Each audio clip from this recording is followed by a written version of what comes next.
Was I able to improve my base speed in just 5 weeks? Will I be able to run a sub 2:45 marathon in Valencia the 7th of December? Let's find it out. In this video, I'm gonna share why I worked on my base speed, the key trainings of this 5 weeks cycle, and the results. And what was a very surprising effect I didn't expect to happen. Let's go!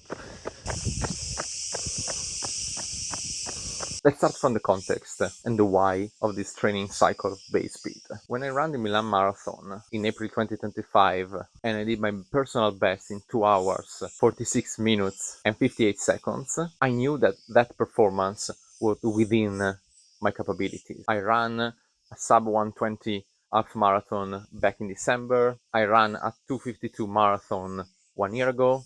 I knew that my body had the potential to run a sub 250 marathon. It was just a matter of being efficient and sustaining that speed for 42 kilometers. But now that I want to run a sub 245 marathon, the game is different. I don't have the speed which is needed to run a sub 245 marathon today. So I need to build that speed before I can think of breaking the 245 barrier. Together with my coach, Andrea Gornati, we decided to focus one cycle of 5 weeks on improving the base speed. In this cycle, we work on 3 aspects to improve my base speed. The first one was short intervals, 300 meters, 400 meters, 600, 800 meters, a lot of short intervals, with even shorter recovery between each interval. Why this structure? For 2 reasons. The first one is I wanted to improve my base speed and then progress my base speed across all the distances. I'm not a sprinter, so I don't need to work out on my maximum speed for the 200 meters or 300 meters, whatever it is, or even 800 meters. The job here is to improve the base speed and then bring that base speed up to marathon pace. Of course, not the same speed, but you see what I mean. In order to do so, you do this kind of pyramid where you start with short distances and then you increase the distance every week to adapt to your body and to try really to sustain fast speed for a longer interval. The second important aspect about this type of trainings is the recovery. 2 principles: short recovery and always in motion. Take, for example, the 300 meters, 1 minute recovery. 400 meters with 400 meters recovery, which is about 2 minutes and 40 seconds. 600 meters with only 1 minute and 45 seconds recovery. 1000 meters with 2 minutes and 30 seconds recovery. This is why I call this cycle the summer of speed. The idea is really to run fast and to sustain the speed for as long as possible. The second type of workouts were hill sprints. Hill sprints are phenomenal in my point of view, and for myself are the toughest probably training that I have to sustain. Hill sprints, I started with 100 meters and then I moved to 150 meters, 10 repetitions, very short recovery, about 1 minute. Here you work on your speed, but you work also on your strength. Face gravity and to push hard. And also a lot of running technique. You need to work a lot with your feet and with your muscles in order to be able to sprint properly. And the third type of workout is pure strength training. This is where I work with my personal strength trainer, Roberto. A lot of squats, Bulgarian splits, you name it, in order to improve my strength and have a positive impact as well on my speed. Was I able to really improve my base speed? The answer is yes, but let me get the data to speak for the progress that I made. First, let's have a look at the results of the interval trainings. 15 times 300 meters, wow, very, very fast. 3 minutes and 7 seconds per kilometer on average, with some of the intervals even at 3 minutes per kilometer.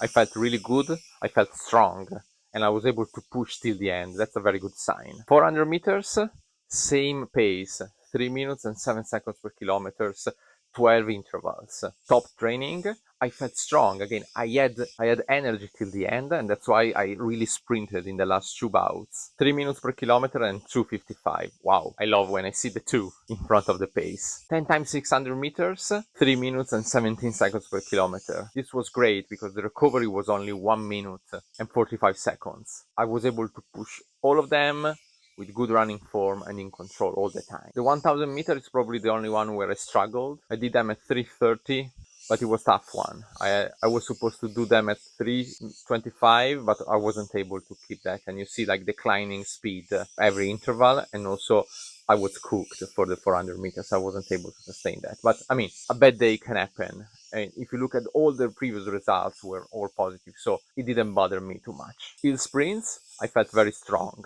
and less tired than usual. Usually the hill sprints, especially the 150 meters, kills me. But now I was able to run in control. Probably thanks a lot to the strength training, where I'm really improving.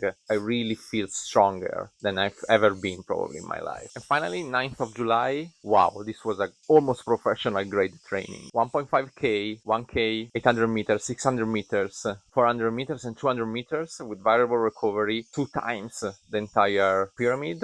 Amazing, amazing pace. Starting from 3:30 in the 1.5K up to 2:45 for the 200 meters. I felt strong and I was able to push till the end. Top training. This is the first point, results of the training. Second point, I had a benchmark. At the beginning of this cycle, I did 3 times 2000 meters, 3 minutes recovery, and I really struggled. It was the beginning of June, and I clearly saw that I lost some VO2 max, and I wasn't able to manage the distance and the pace properly.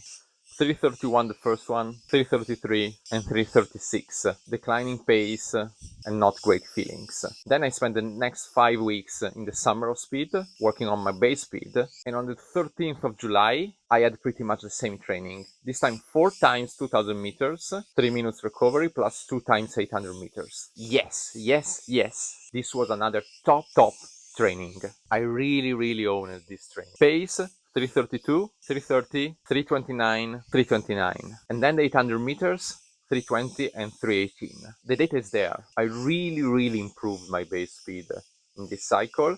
I could feel it not just by the data itself, but also by the feeling. So this type of training that really struggled and put me in an uncomfortable pace a month ago, I was able to dominate this training now. So the summer of speed really worked out for me. And bonus point, based on my Garmin, I also improved my VO2 max. And it makes sense. Yes, I work on my base speed, but again, as I said before, it's not pure speed.